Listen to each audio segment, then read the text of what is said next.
Now it's been 1 month and I have been researching the AIs, and of course I also did package the ES system or home system, the older name.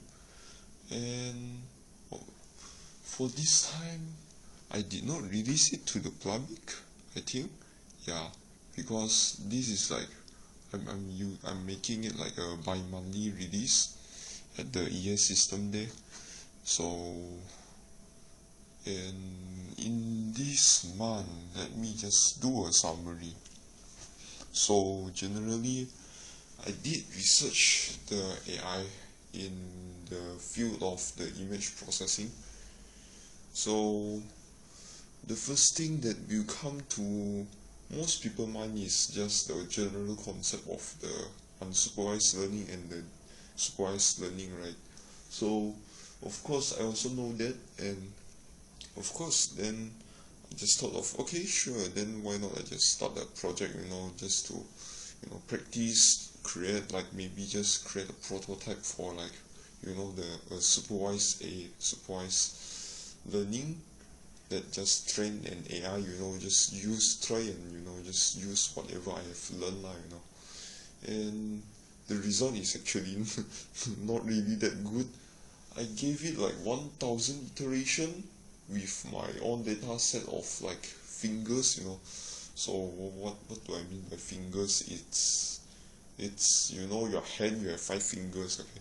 So I wanted to make the AI, or just actually just whatever the neural network, to just recognize what what like in the picture, how many fingers there are, in the picture.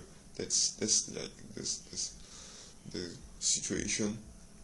And so of course I just took a video, and then just try to like process it and then make it into like a bunch of image, and then just sort it out, and then just make it into a data set, and then just feed it to AI. And for the neural network itself, you may thought like, oh, okay, are you going to use TensorFlow or like those popular machine learning library? That would be stupid and easy. You're just wasting your time. How come you're achieving this like 1 month, like, or are you like investing like how many months of it, like you're going to be like bamboozled, right? Like normally there's, for this huge machine learning library, there are already like plenty amount of tutorials, about those topics, like they are just like very solid tutorials. Why would I just try to like create my own custom one, So of course the thing is I'm totally going in the opposite direction and creating my own machine learning library from the scratch. I mean by from the scratch, I don't mean like every single thing lah. For example, like the image processing, I'm not going to like create my own like fast Fourier transform like interpreter or functions, try to manipulate or calculate those maths. Those are just stupid. In fact, because my fundamentals is not good, how would I get the performance, that is like just impossible. So of course I'm going to like use some of those library, but I'm not going to use some of those like machine learning library frameworks. They are not even libraries anymore. They are like a big framework, and they are like an ecosystem that just locks you in there. And the reason I hate it or I don't want to use it is, the first thing, it locks you into their ecosystem. The second thing is, it is just normally inconvenient, and you are not sure like how good, like how solid is their foundation. There are just plenty amount of bugs. I mean, like even mine also have plenty amount of bugs, but for mine it is very verbose and very very clear what it does. So for example, when you look at those like videos that are like in YouTube, they explain about like the neuron or everything, because that's a good analogy, instead of like pure maths, metrics. So the thing is, I also use that, but I didn't have like for example, when you use like TensorFlow library or most other library, they will have this kind of like class or objects that are called like a manager, I don't mind having a manager in like your AI or like your framework, but like some of them, they're going to not have one but have two or three and four, and I just honestly don't know what they're doing, and I think that's just stupid. For example, like if I want to use it in a production environment, why would I need to have that manager? Like seriously, can somebody explain it to me? It's just like questionable. For example, it's just like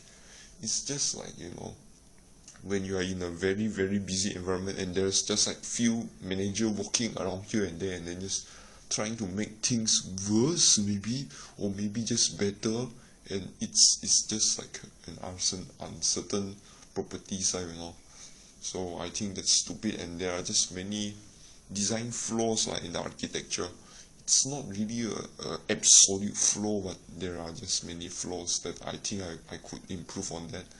And for the performance, I did try to improve it by using like those metrics library, those like C-level bindings as much as possible to decrease overhead. And in summary, I think that's it for the AI. And of course, after that, I also did like research. Like for these few weeks, I did try out the Erlang language. Finally, set up a full complete environment and try out those POSIX shells environment, like the Bash, the original, just the simplest, like the SH shell, that is the POSIX shell, that the very standard one. I did try it, and of course, I also did like research and optimize my EA system and home system. From here, I could see like I have like a very good place like for you guys to like check. So let me just try and like change the folder.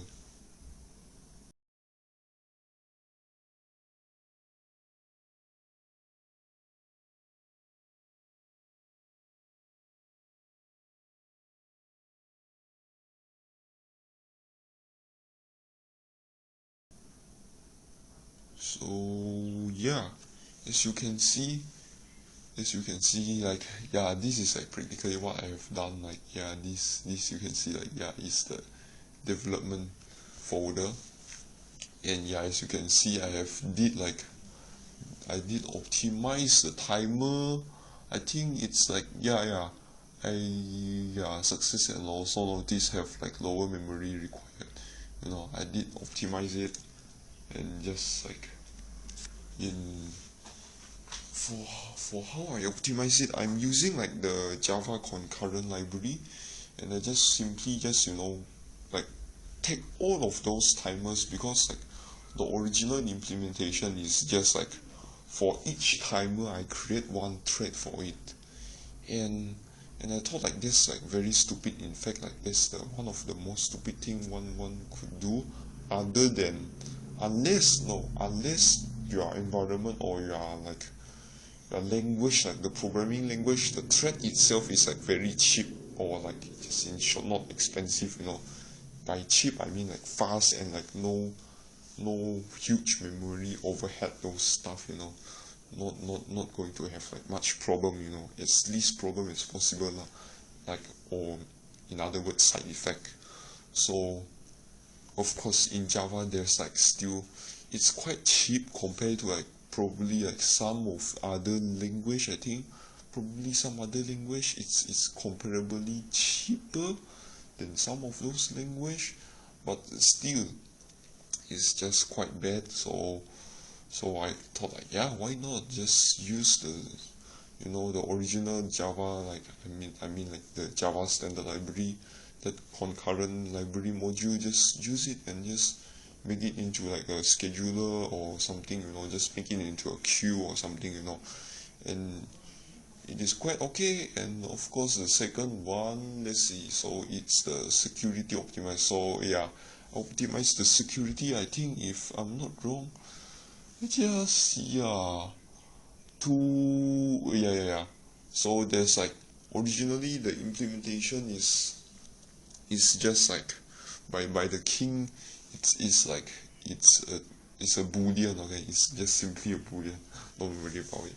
It's just simply like a flag that's like in the code there, that's like what do you call, that is responsible for like stating that you are like the user or like the admin, you know, or just like a random guy which has no account or whatever, you know.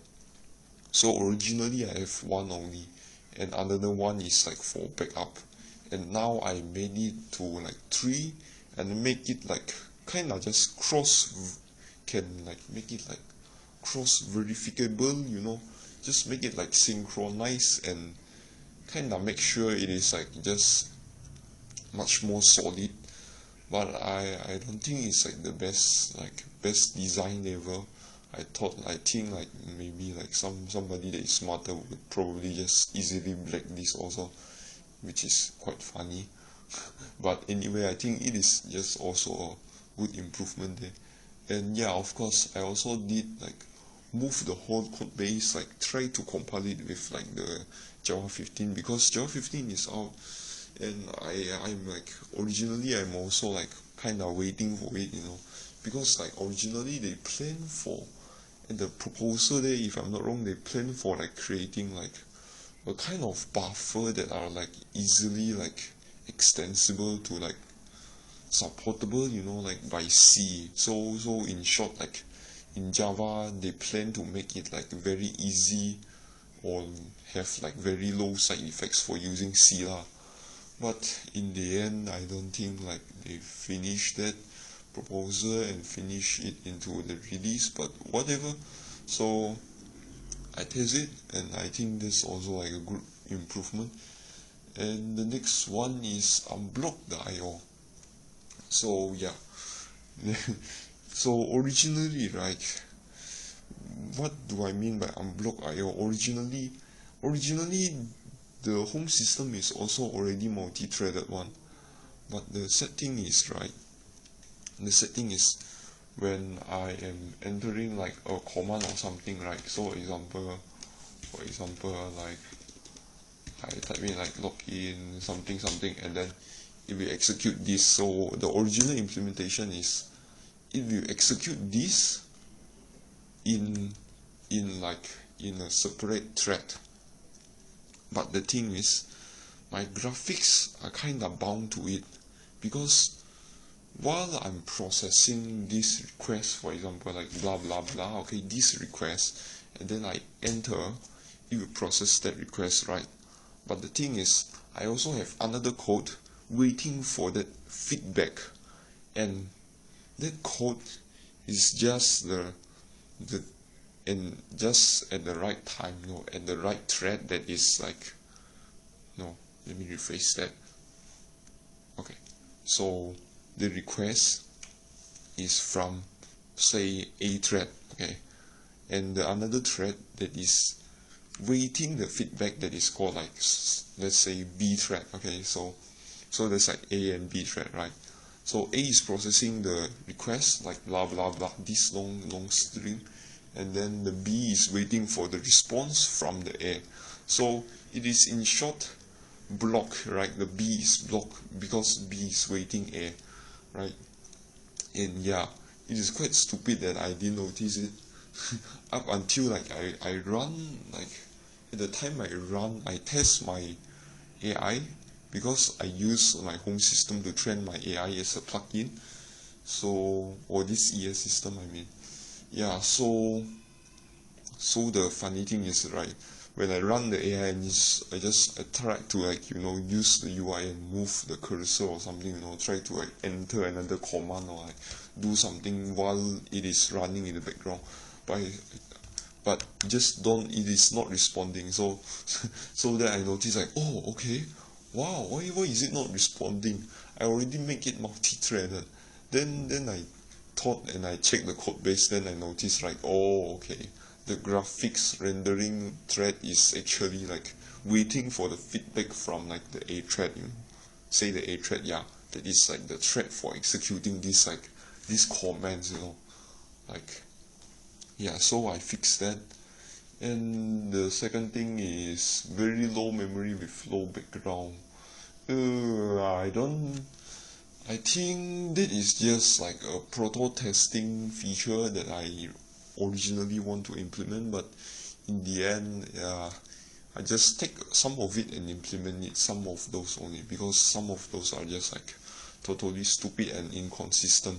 So I just remove it. So yeah, I think that's it for this month. Thank you for your time. Bye bye.